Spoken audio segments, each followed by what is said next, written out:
Ito po ang ating Africa Carrier.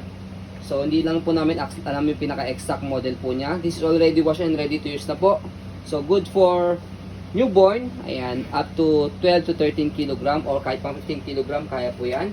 So, this is original Africa Carrier. So, ito po yung setup niya. Pag pang newborn.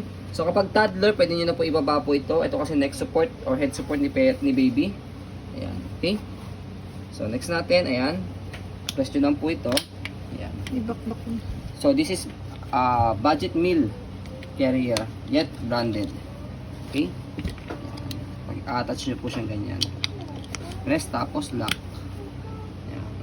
Press, tapos ayan, lock. Okay? So, ayan. Dito po yung sa paa, sa hips ni baby. Ito. Ayan. Dito.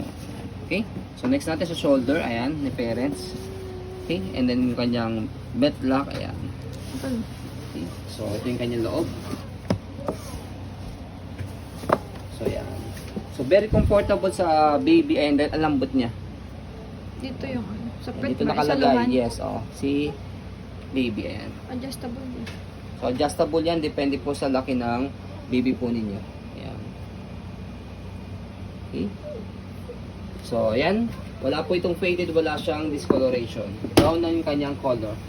Ayan. So, ayan po. As you can see, very details po kami sa aming pag-video kasi ang aming shop policy, no refund, no exchange. What you see is what you get. So, yun po, maraming salamat. Have a nice day and God bless po.